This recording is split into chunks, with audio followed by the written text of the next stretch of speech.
आकाश news, खबरों की तह तक, खबरों की तह तक, खबरों की तह तक, खबरों की तह तक। घरों को जमींदोज करने वाली पार्टी को बुराड़ी की जनता ना करे वोट। यह अपील आपकी अपनी पार्टी पीपल्स के राष्ट्रीय अध्यक्ष एडवोकेट रामवीर चौहान ने बुराड़ी की जनता से की है। तो इस क्षेत्र की जनता को, इस मेंबर ऑफ पार्लियामेंट को सबक सिखाना चाहिए। ये जो मलबे के ढेर में तब्दील हुआ है बुराड़ी, और बुराड़ी में कोई डेवलपमेंट नहीं हुआ है।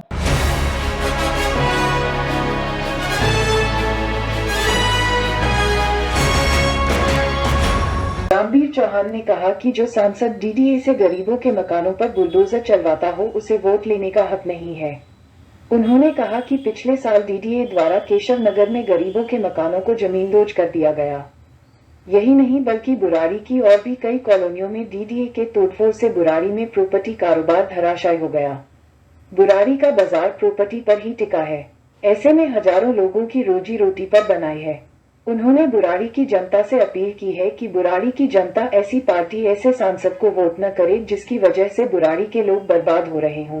देखिए, पूरे देश में जनता इस 10 साल के शासन से उकता चुकी है। भाजपा के जो 10 साल का शासन रहा है, और एक नई चीज और भी देखने को मिली है इस पूरे चुनाव में। पूरे चुनाव में प्रचार में कहीं भी भाजपा तो दिखाई ही नहीं दी है। पूरे चुनाव में सिर्फ 2 व्यक्ति, अमित शाह और मोदी, नरेंद्र मोदी और अमित शाह के अलावा भाजपा तो पूरे देश में कहीं है ही नहीं। ऐसा लगता है कि भाजपा नाम का कोई नहीं है। अब इस पार्टी का नाम बदल के नरेंद्र मोदी पार्टी कर देना चाहिए। तो भाजपा तो कहीं चुनाव लड़ ही नहीं रही है। पूरे देश में चुनाव सिर्फ नरेंद्र मोदी, अमित शाह लड़ रहे हैं। और साथ साथ दिल्ली में जो चुनाव होने जा रहा है, दिल्ली में मुझे ऐसा लगता है कि जो इंडिया अलायंस का गठबंधन है, वो सभी 7 सीटों पे मात देगा बहुत बुरी तरह भाजपा को। भाजपा 7 सीटें दिल्ली की हारने जा रही है।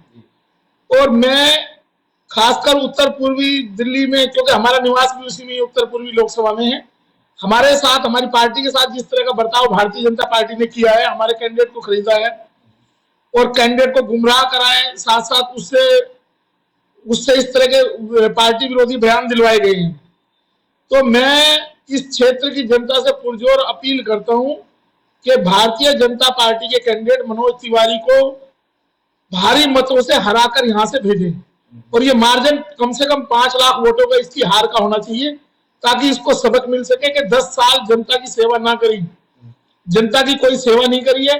अगर बुराड़ी विधानसभा क्षेत्र में केशव नगर में जिस तरह से डेमोलिशन हुआ, लोगों को घरों से निकाल के उनके मकान तोड़ दिए गए, बच्चे स्कूल में गए हुए उनके मकान तोड़ दिए गए, कितना निर्दयी काम यहाँ हुआ। और एमपी क्या करता, रात को आके, जब दिन में लोगों के मकान तोड़वाता, रात को आके वहां पे विश्राम करता रहा, ठहाके लगाता है कि मैं कोई नहीं टूटने दूंगा। तो इस तरह की जो घटिया ओछी राजनीति भारतीय जनता पार्टी ने की, और मनोज तिवारी ने इस क्षेत्र को पूरा शमशान बनाने में कोई कमी नहीं की है। आज ऐसी हालात है कि बहुत सारे जो प्रॉपर्टी के काम से लोग जुड़े हुए हैं, चाहे जमींदार है या बिल्डर है या प्रॉपर्टी डीलर है या कमीशन एजेंट है, या इस क्षेत्र में प्रॉपर्टी के काम से जो लोग जुड़े हैं, जिनका काम चलता था, बिल्डिंग मटेरियल का काम चलता था, जिनका इलेक्ट्रीशियन का काम चलता, प्लम्बर का काम चलता था, आज बुराड़ी विधानसभा बहुत बुरी तरह त्रस्त है इन चीजों से। और मैं बुराड़ी विधानसभा के 4 लाख वोटर से अपील करता हूं कि आप जिस तरीके से झड़ोदा में 5000 घरों को तुड़वाने के लिए इन्होंने कोशिश की, पूरा इन्होंने तामझाम बना दिया, वो तो हम लोगों ने हाईकोर्ट में रिट लगाई और रिट में स्टे लेकर आए। उसके बाद ये कुंभकर्णी नींद से जाके ये कह रहे हैं कि हमने वहां पे संसद में फिर आवाज उठाने की बात कर रहे हैं। तो इस क्षेत्र की जनता को, इस मेंबर ऑफ पार्लियामेंट को सबक सिखाना चाहिए। ये जो मलबे के ढेर में तब्दील हुआ है बुराड़ी। एडवोकेट रामवीर चौहान ने कहा कि पिछले साल मार्च एवं जून में केशव नगर में कई बार डीडीए द्वारा तोड़फोड़ की कार्रवाई की गई थी, जिससे कई गरीब बेघर हो गए हैं।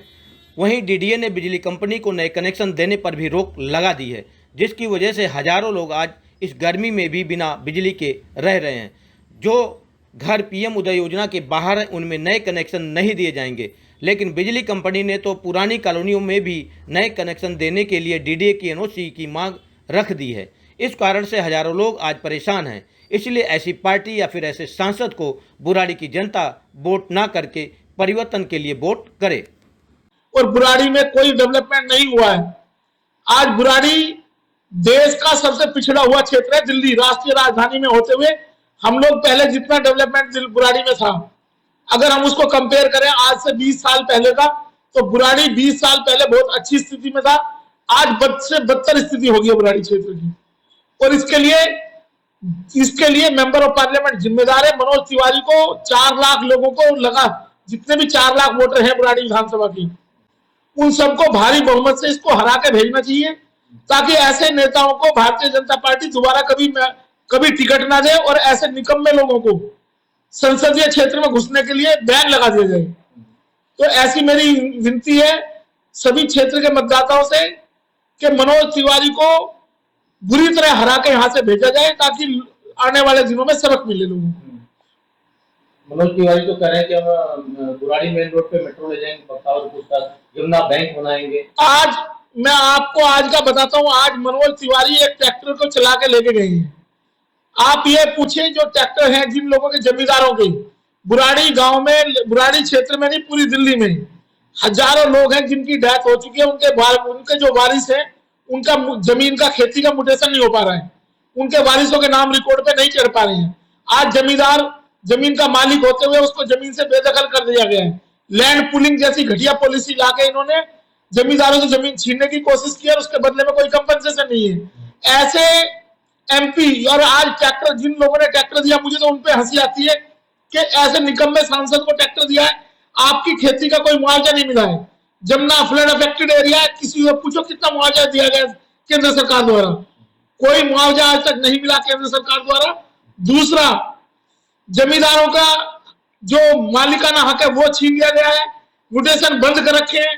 तो किस हैसियत से ये ट्रैक्टर चलाने की बात करते हैं मनोज तिवारी? ये इस क्षेत्र से इसकी विदाई, आज इनका आखिरी दिन है इस क्षेत्र में मेंबर ऑफ पार्लियामेंट का। 25 तारीख को मनोज तिवारी की बहुत बुरी तरह विदाई यहां से होने जा रही है।